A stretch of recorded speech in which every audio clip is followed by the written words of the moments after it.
Hello everyone and welcome to our podcast. Today we are going to explore four major topics in the world of technology. Number one, computer networks. Number two, steganography. Number three, cryptography. And last, number four, artificial intelligence. These technologies shape our digital life every single day. Even if we don't always realize it, I'll be joined with some of my friends to discuss each topic in depth. Let's start with the foundation of all digital communication, computer networks. Here with Rido to talk about computer networks. Rido, let's start simple. What exactly is a computer network? A computer network is a system that connects multiple devices like computer, smartphone, and servers, so they can share information and resources. Without network, the internet won't exist. So even our home Wi-Fi is a network. Exactly. That's example of LAN or local area network. When network over larger area like cities, we can hit uh, NAN metropolitan area network. And when it connect across countries or global, that's a WAN wide area network like the internet. How does data actually move from one device to another? um, is broken to small uninterrupted packet. Each packet contains information like the route IP address and the destination IP address, so router know where to send it. The relates to the OC model, right? Yes, the OC model has 7 layers, but to keep it simple, number one, the basically layer transmit bit. Number two, the network layer handles routing using IP address. Number three, the application layer is what answer internet with like web browser. As layer has the specific responsibility to make communication organized and reliable. What about hardware device in a network? Mm, They are serial important device. Number one, router connect different network. Number two, switch connect device within the same network. Number three, hub and other device the broadcast data to all device. Number four, firewall protect the network from unauthorized RX. Why does home Wi-Fi sometimes become slow? It could be too many connect device. Similarly, interface limit between from the ICP or outdated hardware. So understanding network actually help us solve everyday problems. Absolutely, networking is the backbone of digital communication. Okay, thank you Rido. With me for information computer networks. Yes, you're welcome. Action. Now I'm joined by Angga. Angga, people often confuse steganography with cryptography. What's the difference? The key difference is this: cryptography hides the content of a message. Steganography hides the existence of the message itself. So people don't even know there's a secret message. Basically, for example, you can hide a secret message inside an ordinary looking image. How does that work technically? One common method is the LCB method, place significant bit in digital image. Each pixel contains RGB fields. B like modifies the last significant bit of those fields. We can embed the hidden data the change is so small that the human eye cannot notice it. Why does PNG work better than JPEG? PNG use lossless compression, meaning it preserves all data. JPEG use lossy compression, which may destroy hidden data during compression. Can steganography be used in other media? Yes, it I can be using. Number one, image. Number two, audio files. Number three, video files. Number four, even text formatting. That sounds powerful, but is it dangerous? It can be. Cyber criminals sometimes hide malware inside image files and send them. Through email, the files looks normal, but it contains hidden malicious code. So how do experts detect hidden data? Through a process called stack analysis, it involves analyzing statistical irregularities in files to detect hidden information. So like many technology, it depends on how it used. Basically, it can protect privacy or enable cybercrime. Fascinating. Now let's talk about a more direct way to protect information. Now I'm here with Seka. Seka, what is the main purpose of cryptography? Cryptography protects information by transforming plain text into crypttext. Its goals are summarized the GA3. Number one, confidentiality. Number two, integrity. Number three, authentication.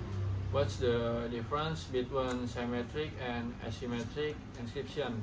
Symmetric encryption uses the same key for encryption and decryption. A common example is asymmetric encryption uses two keys, a public key and a private key. RSA is a well-known example. Which one does HTTPS use? HTTPS use and combination is use asymmetric encryption to securely exchange keys, then symmetric encryption for desktop data transfer. What about hashing?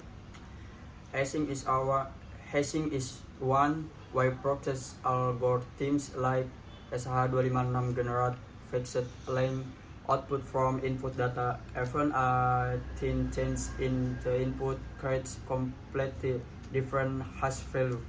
What are the modern threats to cryptography? Brute force attacks, social engineering, and futures like quantum computing, which called potent break current encryption standards. So security is just technical, it's also human. Extremely weak password can defeat even strong encryption. Great insight. Now let's move the final and most trending topic, artificial intelligence. Welcome back to our podcast with Vido. I'm your host Farhan, and today we're going to discuss one of the most transformative technologies of our time, artificial intelligence or AI. AI is no longer something from science fiction movies. It's here. It's in our smartphones or social media feeds, hospital, financial system, and even how business make decisions. To help us explore this topic in depth, I'm joined by someone who has been studying and following AI development closely. Please welcome our guest Frido. Thank you, Farhan. It's great to be here. I'm excited to talk about AI because it's one of the most powerful and complex technologies shaping our future. Let's start from the basic. Many people hear them AI every day, but not everyone truly understand what it means. Guido, how would you define artificial intelligence? That's great. Starting artificial intelligence refers to the ability of matching of the computer system to perform tasks that normally require human intelligence. Their tasks include learning from data, recognize parents, making decisions, understanding language, and even generating creative content. AI systems are designed to simulate certain aspects to human condition. They do this using algorithms and labs data from example when you ask a voice assistant and it understand you expect that AI process natural language. So essentially, AI is about making machine smart, right?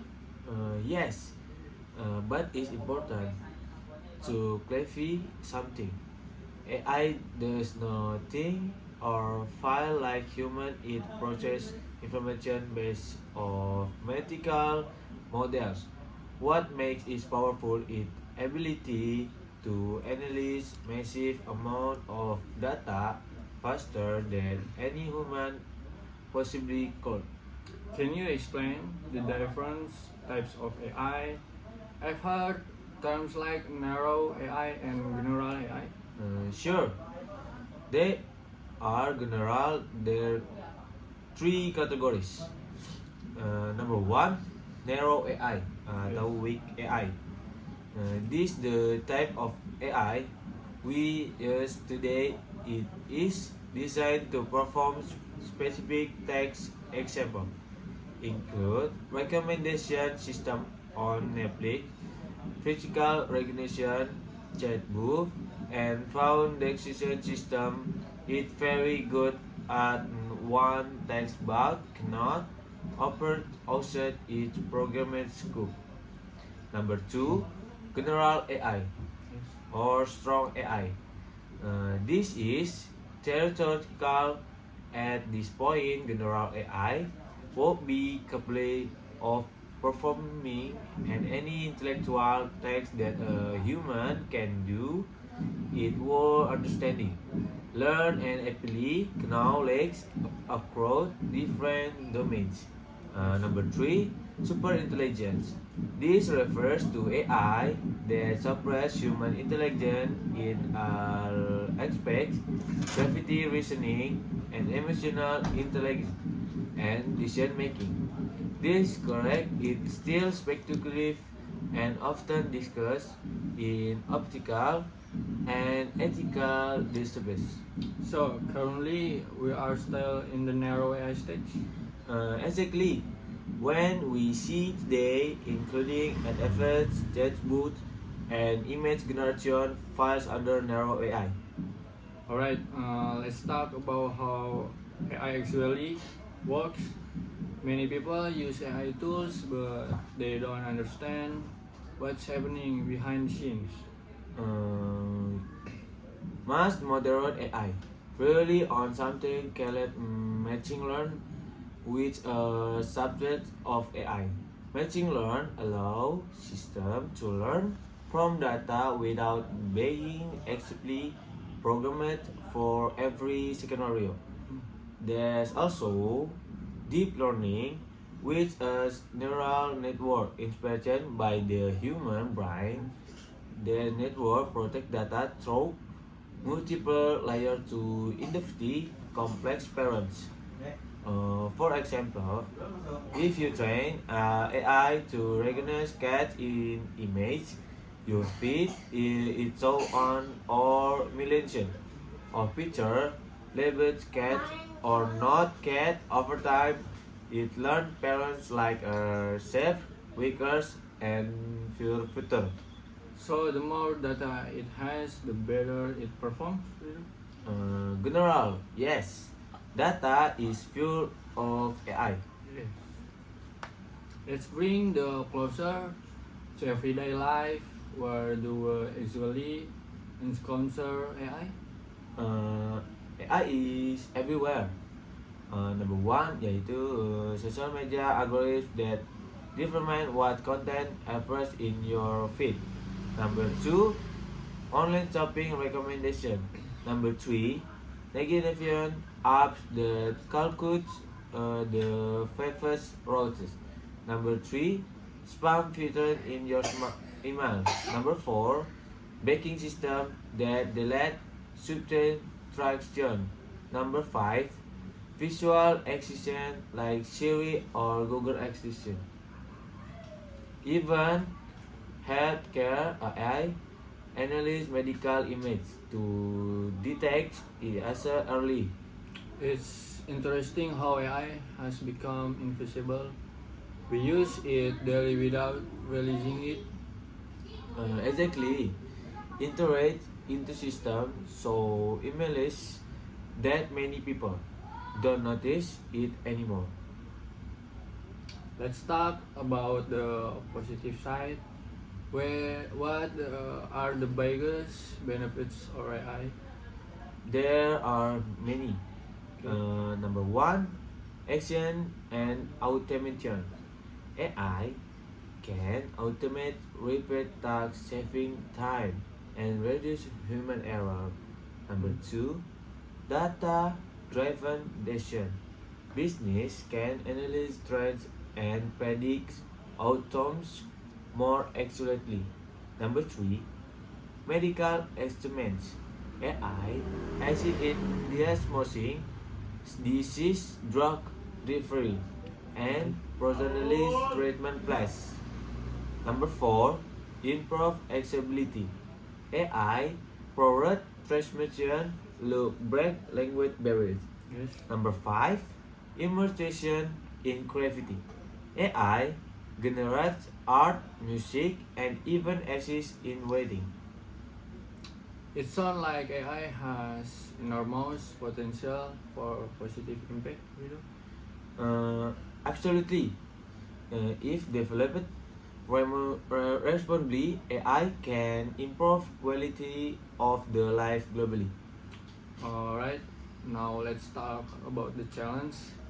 AI is perfect. What are the risks? Mm, They are several columns. Number one, job discipline. Automation may replace certain types of job. Right, Number two, bias in AI system. right, If the training data contains bias, AI can reverse discrimination. right. Number three, privacy issues. AI system often regulate large amount of personal data. Number four, missing information. AI generate content can be used to create fake news or decades. Number five, lack of regulation. AI development in moving faster than global regulation. So it's not just a technology issue, but also a social and ethical one. Exactly. AI development must interpret policymakers and change and the technology working together. Okay, many people are worried about losing their jobs to AI. So we be afraid. I would say afraid, but we saw be prepared historically. Technological revolution have elements some job but create new ones. Decay is adaptation skill like critical thinking, creative, emotion, intelligence, and complex problem solving will remain favored. So education system also need to evolve. Uh, Definitely, students must learn digital literacy, environmental and ethical awareness. Where do you see AI in the next 10 to 20 years? Uh, we will like more personal healthcare, smarter cities, autonomous transportation, Yes. and artificial AI collaboration tools, Alright. and better human AI interaction. However, Yes. governance and regulation will be critical to use safety and fairness. Alright. Here's a big question though. You think AI will ever replace humans? AI refers certain tasks to replacing human activity is youngly Alright. human consciousness, empathy, moral reason, and emotional depth Alright. are complex and not easy replace. AI is a tool, a power one, but it should complement human intelligence, not replace it. Alright, Rido. This is has been a very insightful discussion. Before we end, what message would you like to share with our listeners? AI is not something to fear, blindly or to trustability to something to understand. The future of AI depends on how responsibly we develop and use it. Okay, that's a powerful statement. Thank you so much, Rido, for sharing your knowledge today, and thank you to our listener for joining us in the deep decision about artificial intelligence. If you enjoyed the episode, don't forget share it and stay tuned for the next podcast. I'm Farhan and me Rido, and this has been our decision on AI. See you the next time. So, Thank you.